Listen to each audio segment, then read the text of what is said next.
Bom dia a todos. Nesse momento, vamos começar com a defesa do trabalho de conclusão de curso em bacharelado em agronomia, do aluno Evandro Gomes Rodrigues, que tem como título Tratos Culturais da Videira de Mesa no Submédio do Vale do São Francisco, uma revisão bibliográfica. Desde já agradeço a presença de todos, que estão aqui dando esse apoio, estão buscando também mais conhecimento e está apoiando o nosso amigo Evandro na sua apresentação numa fase tão importante que é o trabalho de conclusão de curso. Agradeço a presença do professor Adelmo, em especial por ter aceitado participar da banca, a professora Jeane, e agora vou passar para Evandro, que ele vai fazer suas considerações e agradecimentos também. Evandro, agora é com você. Bom dia a todos, meu nome é Evandro Rodrigues. Eu quero inicialmente agradecer a cada um dos presentes dos membros da banca, a professora Rosemary, minha orientadora, que me auxiliou em todo o meu estudo, ao professor Adelmo e à professora Jeane, por terem aceitado estar aqui presente no dia de hoje para avaliar o meu trabalho, e também a todos os presentes que vieram aqui prestigiar a minha apresentação. Eu sou graduando em agronomia e vou apresentar o meu trabalho de conclusão do curso com o tema Tratos Culturais da Videira de Mesa do Submédio do Vale do São Francisco, uma revisão bibliográfica.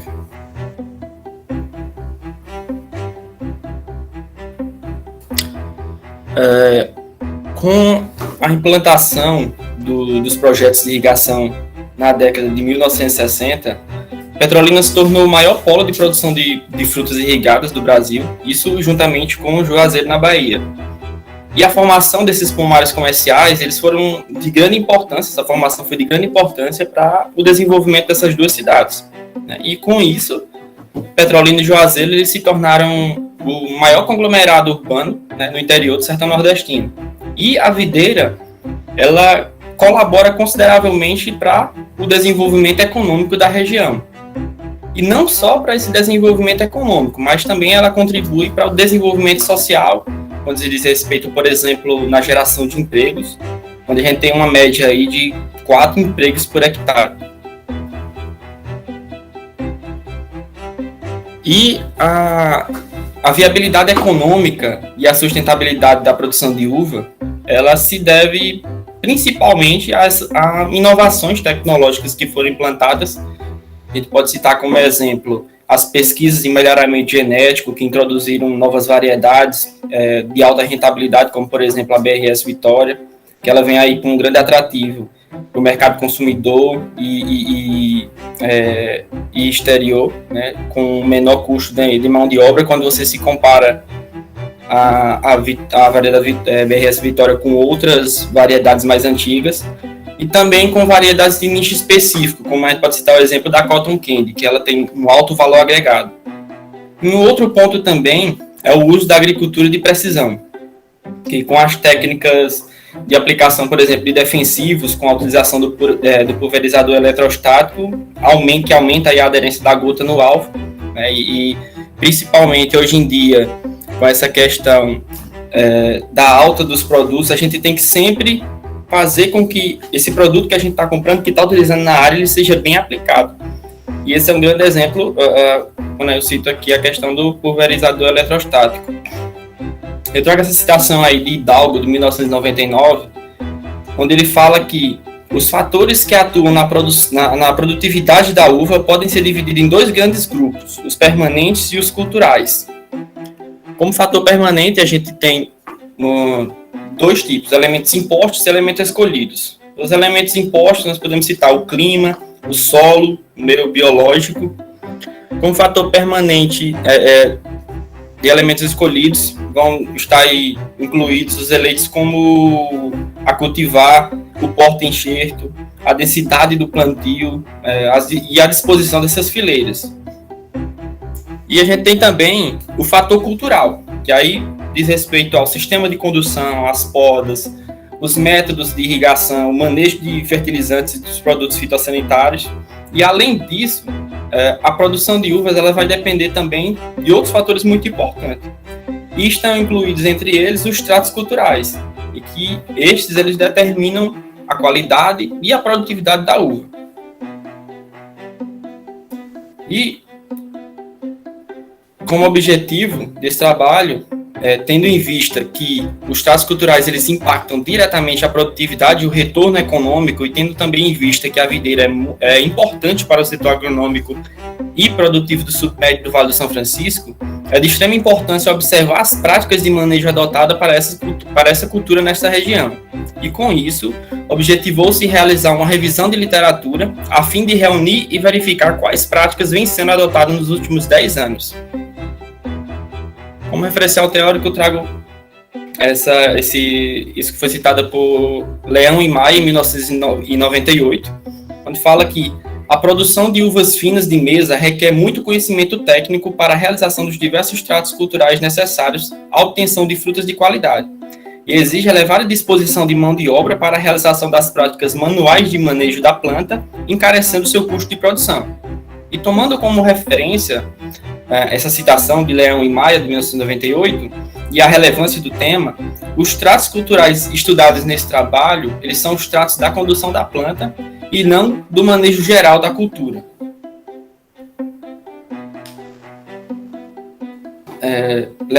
Leão et al., 2014, citou que os tratos culturais são práticas que proporcionam melhores condições para o crescimento e também para o desenvolvimento das plantas, e que isso traz um maior retorno econômico.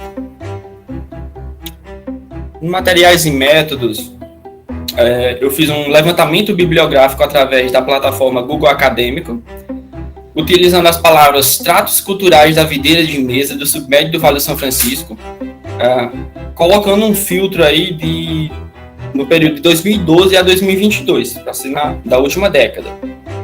E com essa busca foram encontradas 286 publicações, das quais apenas 18 se atinham ao assunto e foram citadas nessa revisão. E foi criado também, eu criei também um quadro que aponta os principais tratos culturais da videira de mesa do submédio do Vale do São Francisco e fazendo uma síntese aí dos seus impactos na produção, para que você possa, ao pegar o meu trabalho, você possa ir diretamente desse quadro e direcionar o seu estudo para ter um melhor aproveitamento.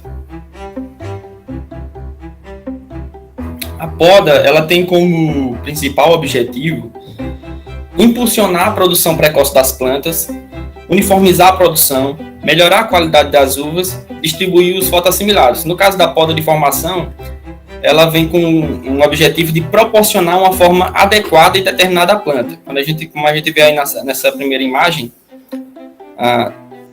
onde a planta cresceu, chegou ao arame, então é feito o corte para quebrar a dominância apical dela, e aí você direcionar de acordo com a forma de condução que você quer, se é com 2 pernadas ou se é apenas com uma, como a gente pode ver aí na imagem. A poda de produção, ela tem como objetivo preparar a planta para a frutificação. Então, mantém uma quantidade de gema que permite a obtenção de uma boa colheita, não só no ano em questão, mas já visando as futuras colheitas. Isso é bem interessante porque você tem que se atentar à questão da próxima safra para que você não tenha uma desuniformidade aí na sua produção, o que não é interessante. Tem um excesso de produção em um ano e uma baixa na produção no próximo ano. A poda de produção ela deve deixar um número de gemas adequado. E para saber qual é o número de gemas adequado, você vai definir aí pela análise de gemas ou então pelo método da planta teste. Quando você está com sua área ali em repouso, você poda uma planta e ver como ela vai se comportar para fazer uma estimativa da sua produção. Sobre a questão da aplicação da cianamida hidrogenada, eu encontrei uma discrepância que eu vou citar aqui daqui a pouco. Inicialmente eu vou falar aqui o que é essa cianamida hidrogenada. Ela é um regulador de crescimento, tem um nome comercial Dormex, que tem como função quebrar a dormência das gemas, para que você obtenha aí uma produção uniforme. E esse diretamente nas gemas, como a gente pode ver nessa imagem, com esse equipamento chamado de bandejão. Ele realiza a pulverização aí diretamente das gemas. E adicionado também à cauda um produto chamado Highlight, para que você possa verificar essa uniformidade de aplicação, se foi bem aplicado. Mais uma vez, se atentando sempre a essa questão de ter uma boa uniformidade na sua produção e você ter um melhor aproveitamento do que está sendo aplicado.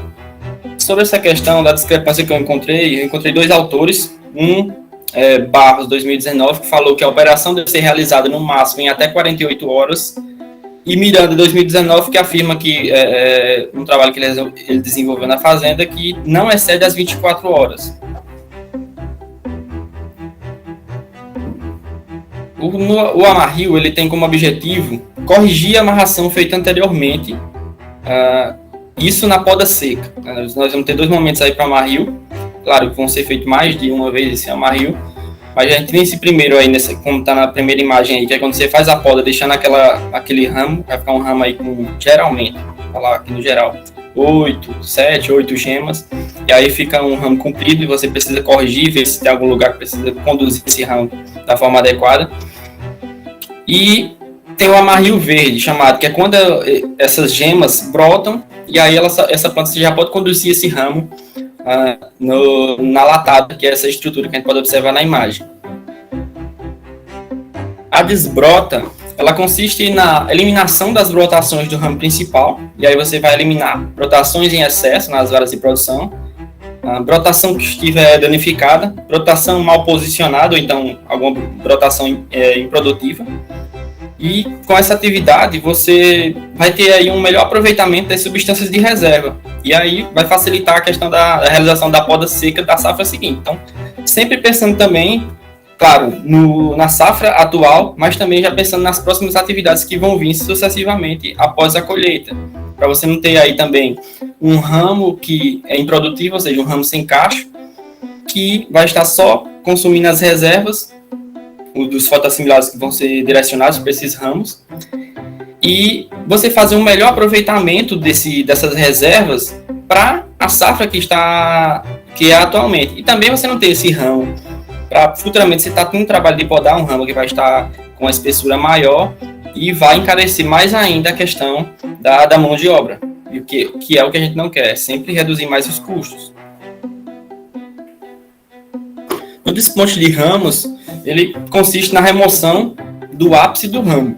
Então, com essa remoção, você vai redirecionar a circulação da seiva para outros brotos. E você vai também melhorar essa questão do pegamento dos frutos em uma cultivar, por exemplo, que seja uma cultivar muito vigorosa. Porque durante a floração ocorre uma forte competição aí entre a inflorescência e o ápice dos ramos. Então, quando você elimina esse ápice, então você redireciona e acaba com essa competição.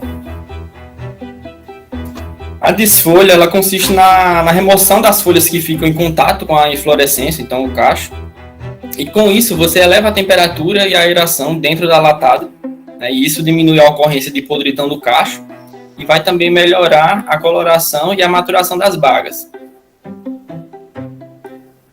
A eliminação de gavinhas e netos, ela consiste em ter como objetivo evitar a competição por nutrientes da planta, você eliminando essas estruturas que são improdutivas e desnecessárias, que vão aí só estar consumindo a seiva, que essa seiva, esses nutrientes deveriam ser direcionados para os brotos e para os cachos. Então, se não eliminar, você vai causar aí um desequilíbrio nutricional à planta. Fora que tem algumas variedades essa gavinha, ela começa a causar um estrangulamento na planta, também se ela não for eliminada. No desbaste de cacho, ele é feito com o intuito de não sobrecarregar a planta. Como Leão e Silva, em 2014, afirmou que a eliminação do excesso de cacho ele tem a mesma função de uma poda, que é a de concentrar as atividades metabólicas nos órgãos que foram mantidos na planta. E esse trato cultural ele visa eliminar cacho que estiver atrasado, mal formado, cacho que estiver doente, ou então que ele estiver em ramo que estiver muito fraco, ramo doente, um ramo mal formado, um ramo pequeno e desuniforme. No desponte de cacho, ele consiste na remoção da parte apical do cacho, e com isso você induz um maior desenvolvimento dos engaços laterais. E principalmente quando resulta na melhoria da forma e do tamanho dos cachos. e esses cachos eles se tornam mais pesados e com uma forma cônica mais adequada, né? E aí é bem interessante para a questão do embalamento e a questão da comercialização, que é a etapa final.